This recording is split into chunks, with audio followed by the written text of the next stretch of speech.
ልፍጠርለት ነው የሚለው። ለምንድን ነው አማርኛው ላይ ልፍጠርለት ብላ ያስቀመጡት? ልፍጠርለትና እንፍጠርለት ምንድን ነው ምን የሚያመጣው ለውጥ? ልፍጠርለት ሲንጉላር ነው። ልፍጠርለትና እንፍጠርለት ደግሞ ፕሉራል ነው እኮ። ስለዚህ ልፍጠርለት ስላለ ምንድን ነው ልዩነቱ? ልፍጠር ማለትና እንፍጠር ማለት ልዩነቱ ምንድን ነው በአንተ? እኮ ልፍጠር ሲል በቃ ልፍጠር እያለ ነው። እንፍጠርለት ሲል ደግሞ የሚፈጥሩ አካላቶች እንዳለ እየተናገረ ነው። ሌሎቹ አብሮ ልፍጠርና ቆይ አንዴ ተረጋግታ አዳምጠኝ ምዕመናንዬ። ልፍጠር ሲልና እንፍጠር ሲል ልዩነቱ ምንድን ነው በአንተ? ምንም ልዩነት የለውም አለው። ልፍጠር ሲል ሲንጉላር ራሱ እኔ ልፍጠር እያለ ነው። እኔ ልፍጠር እያለ ነው ማለት ነው። ፈጣሪው እኔ ነኝ እያለ ነው። እንፍጠርለት ደግሞ እንፍጠርለት ረዳትና ባጭሩ እሱን አስረዳኝ መጀመሪያ፣ ከዛ እንሄዳለን። ግነትን ነው የሚያመለክተው። ልፍጠር ሲል ምን ነው የሚገነው? እንፍጠር ማለት ራሱ ማግነን መረዳት አልፈለክም እኮ ኖ መረዳት አልፈለክም። ነገር ልጠይቅ ነው። አይ እንደዚህ ነው። ምንም እኮ ሌላ ቦታ መሄድ ያስፈልግም። ሎጂካሊ እኮ ነው። ተረጋጋ። ምን ሆነ ነው? እኔ እኮ ጸባይ ደስ ስላለኝ ነው ማውራ። አንዴ ተረጋጋ። እንደውም አንተ ነህ እኮ ማምጣት የነበረብህ እኮ ስላሴን ያሳያል ብለህ ዘፍጥረት 1:26 ላይ ገብተሃል። ዘፍጥረት 1:26 ላይ ያለውን አንተ አሰን አንድ ጊዜ አትረብሸን። አንድ ጊዜ እንትን በለው። ዘፍጥረት 1:26 ላይ ባለው ጥቅስ መሰረት አንተ ስላሴን ያሳያል ብለህ አምጥተህ ማብራራት የነበረብህ አንተ ነበርክ። እኔ እያብራራሁልህ ያለው ቢያንስ ኢንሳይትን ለመጨመር እየተደራረብክ ነው የምታወራው። እና እንዴት እንግባባለን ምዕመናንዬ?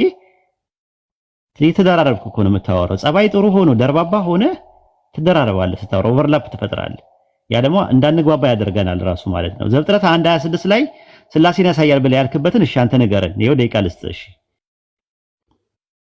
ኦኬ አሁን ይኸውልህ እዚህ ጋር እግዚአብሔርም አለና አንድነቱን አሳየ። ከዛ ደግሞ እንፍጠር ብሎ ሌላ አካላቶች ከሱ ጋር በመፍጠር ላይ እንደተሳተፉ አሳየን።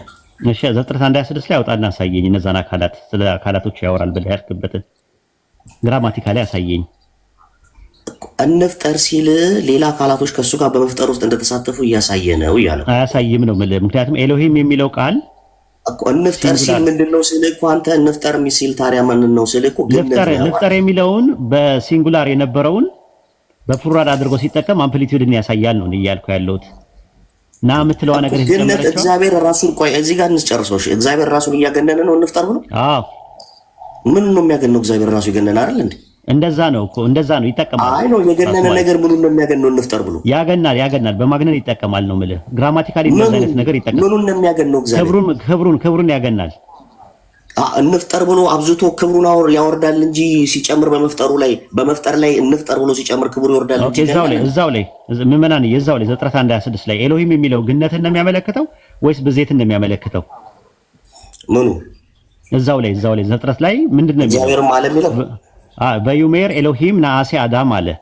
አሁን ነአሴ የሚለው እኮ ኤሎሂምም አለ ነው የሚለው አይደለ? ኤሎሂም የሚለው ግነትን ነው ወይስ ብዜትን ነው የሚያመለክተው? ምን አንድነቱን ነው አንድ መሆኑን ነው የሚያመለክተው። ያ ኤሎሂም የሚለውን ቃል ነው ያልኩ እኮ ምን ሲንጉላር መሆኑን ነው እኮ አልከኝ አንተ። ሲንግል መሆኑን ኤሎሂም እኮ ኤሎሂም የሚለው ቃል የቃሉ ትርጉም ሊተራሊ ኤሎሂም ማለት ምን ማለት ነው ሲተረጎም? ኤሎሂም እኮ ብዜትን ያመለክታል፣ ሲንጉላርነትን ያመለክታል አልኩ። ምንድነው የቃሉ ትርጉም ምንድነው? ኤሎሂም የሚለው ቃል የቃሉ ትርጉም ምንድነው እኮ? የቃሉ ትርጉም እኮ ነው ስለ ብዜትና ስለ ሲንጉላር ነው የሚናገረው። የቃሉ ትርጉም ምንድነው? ስለምንድነው የሚያገለግለው አይደለም ያልኩ። አሁንም በደንብ አዳምጠኝ እሺ። ኤሎሂም የሚለው ቃል ሊተራሊ የቃሉ ትርጉም ምንድነው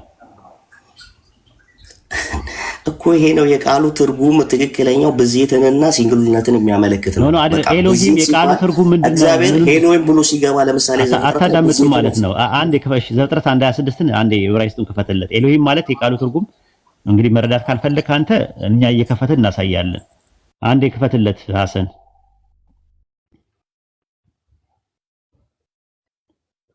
ዘፍጥረት 1:26 የቃሉ ትርጉም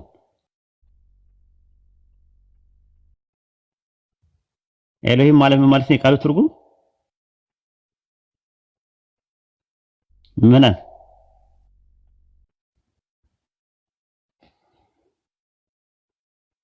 አለ ምዕመናን? ይኸውልህ ዋዲ እኔ እኮ አሁን በጣም በተረጋጋ ያነበብኩ እኔ አሁን ትርጉሙን እኮ አይደል አሁን ስለ ትርጉሙ ታስረዳኛለህ ስለምናምኑ እኔ አሁን አይ እንድትረዳው ነው። ይኸውልህ በቀላሉ እዛ ጋር ነሐሴ የሚለው እንድትረዳው ኤሎሂም የሚለውን ቃል አመጣውልህ። ኤሎሂም ማለት የቃሉ ትርጉም ምንድን ነው ብዬ ጠየቁ። እስቲ መልስልኝ። ምን ማለት ነው ኤሎሂም ማለት? እስቲ ተርጉሙ እናንተ ንገረኝ። ተርጉምና ንገረኝ። ኤሎሂም ማለት የኤሎሃ ብዙ ቁጥር ነው አይደለ? ኤሎሃ ማለት አምላክ ማለት ነው ትርጉሙ። ኤሎሂም ማለት አማልክት ማለት ነው። ቆይ አንዴ ስለዚህ ኧረ ተው ግን ኤሎሂም ማለት ሲምፕሊ ሲተረጎም አማልክት ማለት ነው አይደለ? ትርጉሙ ከፈት ሚዩትን እንትን አትበል። እሺ አማልክት፣ እሺ አማልክት ማለት ነው። እና አማልክት የሚለው ብዜትን ነው ግነትን ነው የሚያመለክተው ለፈጣሪ ብዬ ጠየቁ እኮ። አሁን እኔ ያወራ ያለሁት አንድ ላይ ስለሆነ ሲንጉላትን ስለሆነ አንድ 26 ላይ እኮ ነው ያለው። 26 ላይ ነኝ ያለሁት እኔም እኮ 26 ላይ ሲንጉላር ስለሆነ የገለጸው አንድ መሆኑን ሲንጉላር አይደለም እኮ ፕሉራል ነው የገለጸው ነው እኮ ማለት ኤሎሂም ማለት ፕሉራል ነው ራሱ ፎርሙ። እንዴ እግዚአብሔር ዓለም የሚለው ሆነ 26 ላይ ሲንጉላርነቱን ነው የሚያመለክተው አላልከኝም እንዴ አንተ? ለሲንጉላር ለገነት ያመለክታል እንጂ የቃሉ ትርጉም ፕሉራል ነው ነው ማለት ኤሎሂ ኖ አይ አንተ ግን ምንድን ነው ያልከኝ? ኦሪት ዘፍጥረት 1:26 ላይ እግዚአብሔርም ዓለም የሚለው በሲንጉላር ነው እኮ ለአንድ ፐርሰን ነው የሚጠቀመው። አማልክት የሚለውን ለአንድ ፐርሰን ይጠቀማል ነው ያልኩህ እኔ እኮ። ኖ በሲንጉላር ነው ያልከኝ። ለሲንጉላር ፐርሰን ነው የተጠቀመው። ስለዚህ እግዚአብሔርም አለ ሲል በሲንጉላር ፐርሰን እየጠቆመ ነው። እግዚአብሔርም አለ ማለት አንድ እኮ ለሲንጉላር ፐርሰን ያ ሲንጉላር ፐርሰን አማልክት ተብሏል አልተባለም ነው ጥያቄው። ከተረዳይ ምመናንዬ እዚህ ጋር አልተባለም። አንድ ሲንጉል ነው አማልክት አልተባለም። አምላክ ነው የተባለው። ኤሎሂም ተብሏል። ኤሎሂም ማለት የቃሉ ትርጉም ምንድነው እኮ? በሲንጉላር ነው እዚህ ክፍል ላይ የሚናገረው እኮ። አዎ ግን የቃሉ ትርጉም ምንድነው? ኤሎሂም ማለት የቃሉ ትርጉም ምንድነው ነው የጠየቀው። አማልክት ባንተ እኮ አማልክት ማለት ነው አልከኝ። ስለዚህ አማልክት የተባለው ማን ነው እዚህ ጋር? አንድ ፐርሰን ወይስ መልቲ ፐርሰን ነው? እዚህ ፐርሰን አንድ ፐርሰን 26 ላይ ሲንጉላር ነው። አንድ ፐርሰን ነው። አንድ ፐርሰን ምን ተብሏል? አንድ ፐርሰንማ እግዚአብሔርም አለ ኤሎሂም ተብሏል። ወይ ምን ተብሏል? በአማርኛ ንገረኝ እየተረጎምኩ። እግዚአብሔርም አለ ነው እየተረጎምኩ ራሱን ኤሎሂም የሚለውን ቃል አሁን ትርጉሙን የሰጠውን ትርጉም እየተረጎምኩ ንገረኝ አንዴ። ዋሂድ አንተ እኮ ነው አሁን እኮ ነገሩ አንተ እኮ ነው ያልከኝ። ራስህ እኮ እንዲገባ እኮ እኔ እንዲገባ ነው እኔ የምር ለበለጠ እንዲገባ ነው። ልትቀይረው ነው አንተ ልትቀይረው አይደለም። ኤሎሂም ማለት ቃሉ ትርጉም አንተ ያልከኝ ልናገርና ልቀጥል ይሆናል። አንተ ምን አልከኝ? ኤሎሂም ማለት ኤሎሂም ማለት የቃሉ ትርጉሙን የቃሉ ትርጉም አማልክት ማለት ነው። እዚህ ጋር አንድ ፐርሰን አንድ ዋን ሲንጉላር ፐርሰን አማልክት ተብሏል። ግን አማልክት ስለተባለ ለሱ ለዛ ለዋን ፐርሰን ሲንጉላር ነው ወይስ ማን ነው? አምፕሊቲዩድ ነው ወይስ መልቲቲዩድ ሆኖ ነው የገባው? ለዛ የገባው እሱ እንድትረዳ ነው የፈለኩት። ሲንጉላር ነው እዚህ ጋር የገባው እግዚአብሔርም አለ የሚለው ጋር ልድገምልህ ያልኩ አልገባህም። ጥያቄው አልገባህም። ልድገምልህ አንዴ እና ከገባ ገባ ነው፣ ካልገባ ደግሞ ጦስን ይዞ ይሄዳል። አይዞህ እሺ። ዘፍጥረት 1:26 ላይ ነገሩን አጠር አድርገን አንተ አሁን እዚህ ጋር ምን ልትለኝ ነው? አይ እንዲገባ ነው እንዲገባ ይፈልግ ምንም ነገር እየገባህ አይደለም። እና እንዲገባ ገብቶኛል። እኔ ስለገባኝ ነው ይሄን ነገር ያመጣው። ማዳማጭም አለ። ቆይ አንዴ እሺ ተረጋጋ። ምዕመናን አንዴ ኦሪት ዘፍጥረት ምዕራፍ 1 ቁጥር 26 ላይ ኤሎሂምም አለ ሲል አለ የተባለው ፐርሰን አንድ ፐርሰን ነው፣ ሲንጉላር ፐርሰን ነው። ያ ሲንጉላር ፐርሰን ኤሎሂም ተብሏል። ኤሎሂም የሚለው የቃሉ ትርጉም ሲምፕሊ አማልክት ማለት ነው ትርጉሙ። አማልክት የሚለው ቃል ለዛ ለዋን ሲንጉላር ፐርሰን ለግነት ነው የዋለው ወይስ ለብዜት ነው የዋለው? ይህንን ነው ጥያቄው።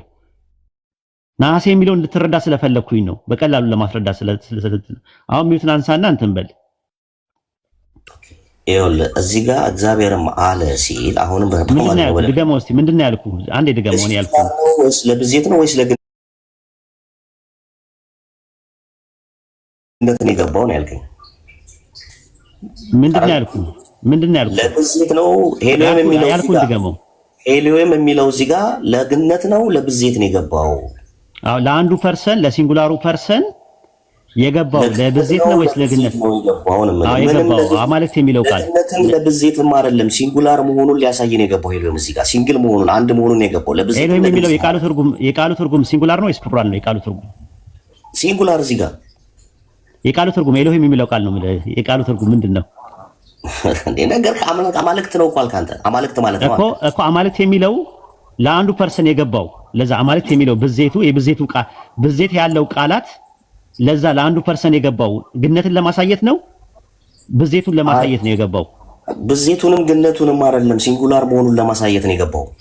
ሲንግል መሆኑን አንድ አምላክ መሆኑን ለማሳየት ነው። ቃሉን ነው ያልኩህ እኮ ቃሉን ነው እኮ ቃሉ አገልግሎት ላይ ነው ቃሉ የገባው ኤሎሂም የገባው አንድ አምላክ ስለመሆኑ ለማሳየት ነው።